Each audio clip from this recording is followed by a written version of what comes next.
35 run पर 5 wicket. जब ऐसी सिचुएशन हो तो आप क्या एक्सपेक्ट करेंगे कि कोई भी टीम हो वो 150 रन तक पहुंचेगी? वो कोई भी टीम नहीं, जो ये जिस टीम की जर्सी है उससे हम एक्सपेक्ट करेंगे क्योंकि उनकी बैटिंग लाइनअप अच्छी होती है।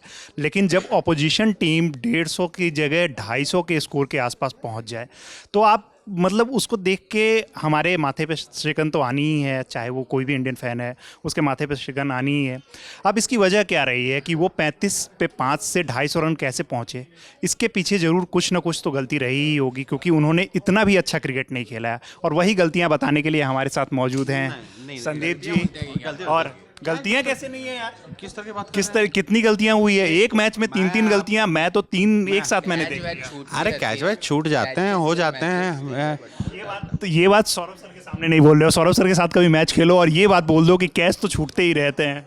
नहीं नहीं, देखो बात वो नहीं है। देखो तो पहले आपको करेक्ट कर देते हैं। आपको करेक्ट इसलिए कर देते हैं कि इनके अभी 250 रन बने नहीं है। 250 रन अगर 240 के आसपास रन, हाँ अभी हम लोग जब ये रिकॉर्ड कर रहे हैं तो अभी 6 गेंदें फेंके जानी बाकी हैं।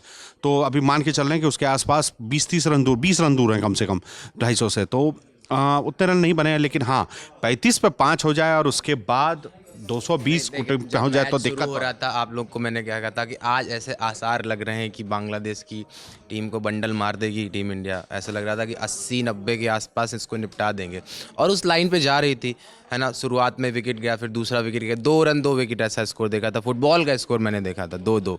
फिर देखा कि चलिए 5 विकेट हो गए 40 रन के भीतर। लग रहा था कि 100 रन के अंदर निपटा देंगे। लेकिन ये जो 6वें विकेट के लिए जो पार्टनरशिप की, और उसमें उनकी तारीफ़ करनी चाहिए बांग्लादेश के जो बैटर्स हैं, उन्होंने जिस तरीके, ठीक है कुछ कैच छूटे और वो चलिए वो आपका भाग। ठीक, फिर बार बार आप लोग रिपीट कर रहे हैं। ठीक है, एक सेकंड, मैं उस पर ही आ रहा हूँ। कैच छूटना दूसरी बात है कि क्रिकेट होता है उसमें कैच छूटते हैं, लेकिन जिस तरीके का कैच रोहित शर्मा से छूटा, जिस तरीके का कैच हार्दिक पांड्या से छूटा, वो कैच नॉर्मली छूटना चाहिए? नहीं छूटना चाहिए। बात तो सही है, प्रोफेशनल क्रिकेट खेल रहे हैं, बहुत हाईएस्ट लेवल का खेल रहे हैं, तो नहीं छूटना चाहिए।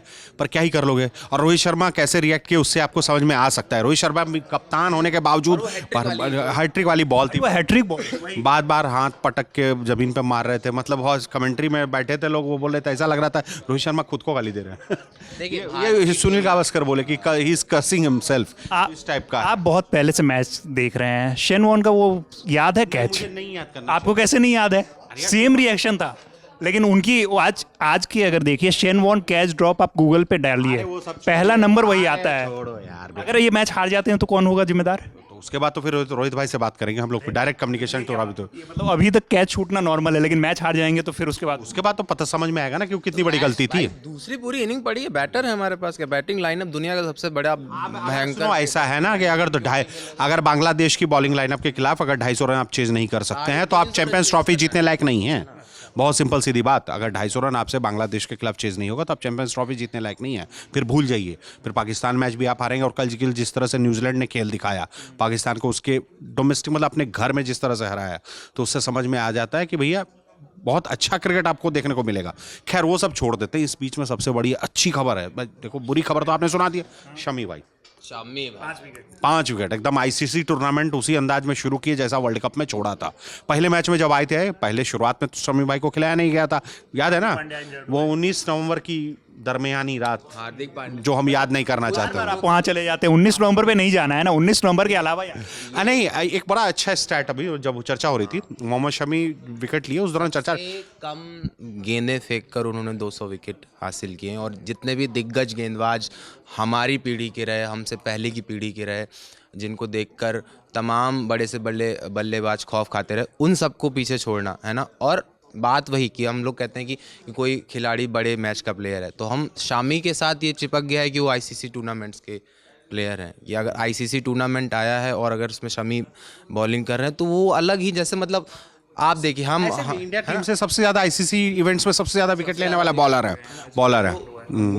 वो उनकी देखिए पिच में ऐसा कुछ खास दिख नहीं रहा है ना, कि मतलब एक जो शुरुआत के विकेट गिरे बांग्लादेश के, वो उनकी अपनी गलतियों की वजह से गिरे, ठीक है। बॉल टर्न हो रही थी थोड़ी बहुत, मतलब उस तरीके से पेसर्स को उस तरीके से मदद, उसमें इस तरीके की गेंदबाजी करना, मतलब बड़ी बात है ना। तो वो हमेशा शामी जो ICC tournaments leading from the front, जो पेस अटैक है हमारा, इवन बुमराह भी जब होते हैं, सिराज ब्रेकिंग न्यूज़ देखते हैं 228 पे शुरू, आपने 250 बोला था, मैंने बोला था मैंने आसपास मैंने बोला था, तो 228 पे हमने बात शुरू की थी और 228 पे ऑल आउट हो गया। हाँ ठीक है, 228 तक पहुंच। हर्षित भाई ने लिया है ये हार जा, तो शमी भाई ने कुल 5 विकेट लिए हैं आपने, हर्षित भाई ने 2 विकेट नहीं, 2 नहीं 3 विकेट ले लो, तो 5-3 8 और 2 अक्षर ने, अक्षर भाई ने लिए। अक्षर की तो हैट्रिक होती होती रही। यार कोई बात नहीं, अब भूल जाइए, 228 रन आपको उन लोगों ने बनाए हैं, 229 बनाना है। सबसे बड़ी टेंशन की बात इस पूरे मैच में, ठीक है फील्डिंग कमी है, समझ गए, लेकिन सबसे बड़ी चीज़ है कि पूरे वर्ल्ड कप में हमने देखा था कि 10वें ओवर से लेकर 40वें ओवर के बीच में जब इंडिया बॉलिंग कर रही होती है तो हम विकेट लेने में कामयाब रहते हैं। तो हाँ, स्पिनर्स विकेट लेने में कामयाब रहते इस मैच में,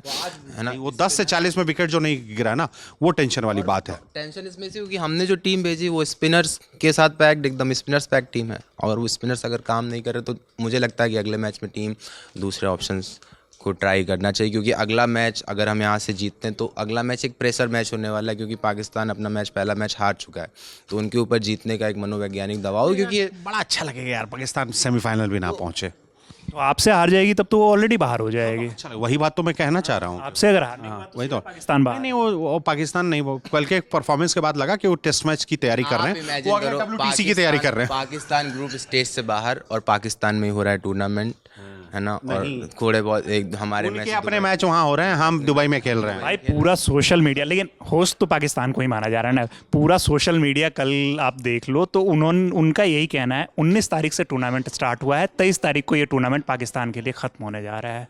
हाँ मतलब 4 दिन के अंदर एकदम इतना, ये बढ़िया है यार। बहुत तैयारी की थी, बहुत तैयारी की थी भाई, शॉर्ट टूर्नामेंट रहा इसीलिए, लेकिन इतना शॉर्ट है कि 4 दिन में होस्ट ही कंट्री ये खत्म हो जाए। तो वो मुझे लगता है नहीं, ऐसा नहीं लगता है कि इस तरीके, कल जो उनका इंटेंट था वो इंटेंट के साथ नहीं खेल रहे थे। उनका फ़खर जमान, आपको मालूम था कि वो सब्स्टिट्यूशन के तौर पे बाहर हो, आपको मालूम था कि वो शुरुआती में बैटिंग करने नहीं, आपके पास कोई प्लान ही नहीं था, है ना। आपका जो बैटर 6वें नंबर पे आके बैटिंग कर रहा है, आप उसको ओपन करने भेज सकते थे, अच्छा इनिंग खेल रहा था खुश दिल, है ना। तो आपने कोई प्लान नहीं बनाया, आपने 160 गेंदें करीब आपने डॉट खेली और आप 320 रन चेज कर रहे हैं। मतलब वो तो ठीक है, खैर उस मैच में जो करना था उनने कर लिया, हमने करना है 200। अगले मैच में फखर जमान नहीं है, नहीं उस मैच पे भी जरूरी है ना, अगले मैच। अरे हाँ भाई 229 बनाने हैं, अपना अपने रास्ता आसान करना है। देखो न्यूजीलैंड वाला मैच होगा टफ, जो 2 मार्च को खेला जाना है, तो रिस्क नहीं लेने का, एकदम बाबा एकदम रिस्क नहीं लेने का। खतरनाक टीम न्यूजीलैंड ही लग रही है ना। आप जो पिछला जो ट्राई सीरीज हुआ पाकिस्तान में, साउथ अफ्रीका पाकिस्तान और न्यूजीलैंड का, उसमें न्यूजीलैंड ने उसको जीता, और सबसे बड़ी बात वो एक भी मैच नहीं हारे, है ना। वो उनका मतलब ऐसे प्लेयर्स आपके पास, ठीक है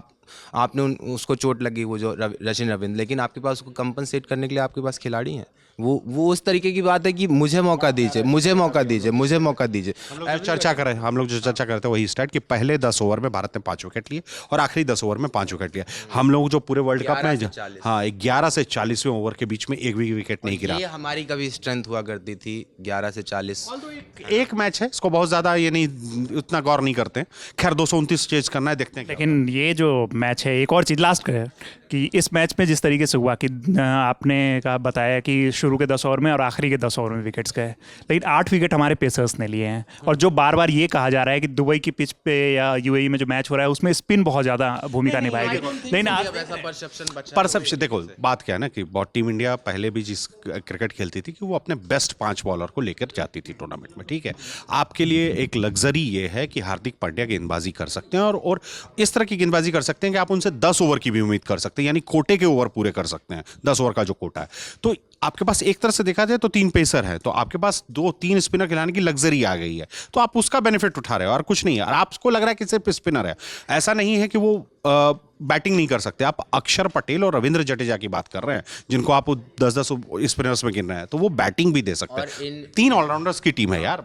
इन जनरल जो पहले परसेप्शन था कि सब कॉन्टिनेंट्स की पिचेस या दुबई की pitches spin friendly slow pitches होती, वो मुझे लगता है कि पिछले 1 दशक में वो पूरा परसेप्शन टूटा। पिचेस भी नहीं उस तरीके से बनी, वो बैटिंग फ्रेंडली पिचेस हैं, उस पर बड़े स्कोर्स बनते हैं। आप IPL टूर्नामेंट्स होते हैं दुबई में, T20 टूर्नामेंट्स होते हैं, आप देखिए कितना स्कोर बनता है। वनडे टूर्नामेंट पाकिस्तान में देखिए, कल ही मैं रिपोर्ट पढ़ रहा था कहीं पे कि पाकिस्तान पैराडाइज है बैटर्स के लिए। कल के पिच की एवरेज स्कोर 289। मैच से पहले? एक पिच की बात नहीं कर रहा हूँ मैं, इन जनरल कह रहा हूँ कि पाकिस्तान पैराडाइज सबसे ज़्यादा स्कोर वहीं बन रहे हैं, मतलब 2019 से अगर आप उठा के देखेंगे, है ना, तो है ना, एक्चुअली वो एक्चुअल वाली सड़कें नहीं बनाते ना, वो रोड रोलर को पिच पे ही लगा देते हैं कि भैया एकदम सपाट कर देना है, हम रोड बना देना है इसको। पाकिस्तान के पास इतने बड़े स्पिनर्स हुए पुराने टाइम पे, वो इसी वजह से, क्योंकि वो इतनी स्पिन फ्रेंडली पिचेस थी, अब नहीं। ठीक है, इस मैच पे आते हैं। लास्ट कितने ओवर में हम लोग चेज करेंगे, कितने ओवर में चेज करेंगे आप भाई बताइए? 40 से 45 ओवर। मुझे लगता है ऑक्टोपस पावर। हाँ, मुझे लगता है कि रिस्क फ्री क्रिकेट खेलना चाहिए, और ओवर मुझे लगता है 40-45 ओवर में बढ़िया है। क्योंकि नेट रन रेट पे भी काफ़ी फर्क पड़ने वाला है उससे। आप क्या सोचते हैं कि कितने ओवर में इंडियन टीम इस मैच को चेज कर लेगी, इस स्कोर को चेज कर लेगी? क्योंकि 228 रन स्कोर बोर्ड पे है और इन्होंने बताया कि वो बहुत ज़्यादा मुश्किल नहीं होने वाला है, चेज कर जाएगी। और ये कह रहे हैं कि मतलब अब देखिए, जो 40 ओवर बोल के गए हैं वही उनको डाउट हो रहा है कि 40 ओवर में चेज कर पाएगी भी या नहीं। आपकी क्या राय है, हमें ज़रूर बताइएगा। देखते रहिए द ललन टॉप और ललन टॉप स्पोर्ट्स भी। धन्यवाद।